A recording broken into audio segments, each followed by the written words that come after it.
Salam alaikum à tous, j'espère que vous allez bien. Alors, bienvenue aux Réflexions d'Ahmed. C'est la première vidéo après la vidéo de la présentation, le premier épisode. Et aujourd'hui, j'aimerais aborder un sujet qui est très important pour moi. C'est le sujet de la nourriture. Alors, moi, j'aime bien observer. J'aime observer les choses, j'aime réfléchir, j'aime analyser. Je peux me tromper, mais j'aime vraiment aller en profondeur. Je n'aime pas m'arrêter sur l'apparence des choses. Et ceux qui me côtoient le savent, alhamdoulilah. Et j'ai constaté que la nourriture aujourd'hui est devenue comme une sorte de spectacle, une vitrine d'opulence, une sorte de divertissement. On voit sur les réseaux sociaux des individus qui s'amusent avec la nourriture, qui se remplissent le ventre de nourriture, démesurément d'ailleurs, qui en font vraiment leur mission. C'est ce qui vraiment alimente leur page sur les réseaux sociaux. On voit aussi des plats photogéniques qui sont vraiment très beaux à voir. On a aussi des restaurants qui poussent un peu partout et qui nous promettent vraiment le paradis gustatif, le paradis du goût, le goût et le summum du goût. Alors, en tant que chercheuse de vérité, en tant qu'une personne en quête de sens, je me pose des questions. Je me demande, est-ce que ces plats nous nourrissent vraiment? Parce qu'il y a une différence entre manger et se nourrir. Manger, c'est avaler tout et n'importe quoi. Mais se nourrir, c'est consommer avec conscience. Et consommer, c'est d'une manière qui est utile à notre corps, d'une manière qui est profitable à notre âme, à notre esprit, à nos organes, et d'une manière qui préserve notre santé. Et donc, en fin de compte, d'une manière qui nous aide à remplir notre mission sur cette terre.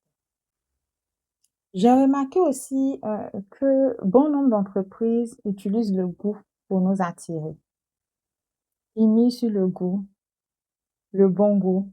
On voit même des bouillons qui apparaissent, qui nous promettent le goût, des saveurs de des saveurs qui parfois ne se trouvent même pas dans le bouillon, mais on nous promet quand même ces saveurs-là, des saveurs intenses, le goût intense, toujours plus goûteux, toujours plus doux, toujours plus doux, toujours plus doux.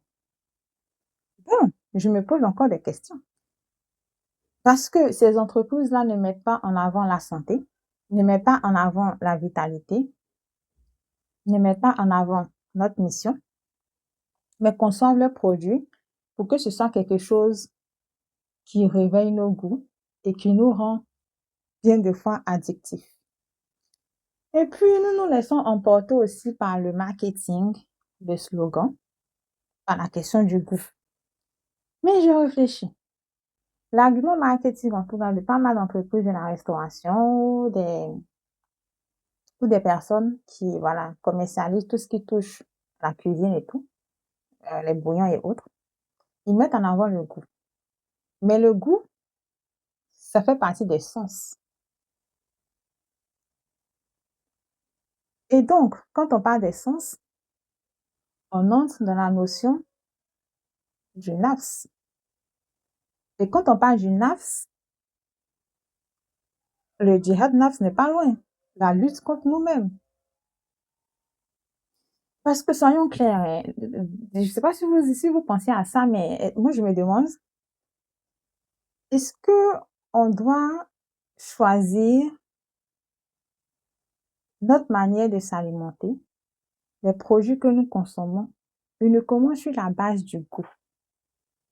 Parce que quand le goût entre en ligne de jeu,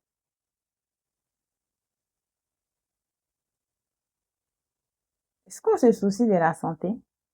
Que quand on base notre consommation alimentaire que sur le goût, c'est la porte ouverte à toute chose, à toute forme de dérive, à toute forme de produits, d'aliments qui ne sont pas sains pour nous, mais quand même qui sont très doux. Et comme on aime ce qui est doux, bah, on achète, on mange, on consomme. Puis au bout de plusieurs années, on se retrouve avec des maladies qui pourraient être évitées. On se retrouve à détériorer notre corps, notre âme et notre spiritualité est atteinte. On ne peut plus être les califs de Dieu sur cette terre. On ne peut plus remplir notre mission sur cette terre. Non seulement on est malade, non seulement on a hypothéqué notre avenir, mais on a aussi hypothéqué ou du moins réduit drastiquement ce qu'on pouvait apporter aux générations présentes et futures. Et je me pose aussi la question de savoir comment est-ce que on peut remplir notre mission sur cette terre-là si on a un corps qui est mal nourri. Est-ce que la nourriture, c'est ton carburant? Et ce n'est même pas que ton carburant. La nourriture façonne l'héritage que tu portes en toi et l'héritage que tu transmets aux autres. Parce que oui, transmettre aux autres, ça commence par tes enfants.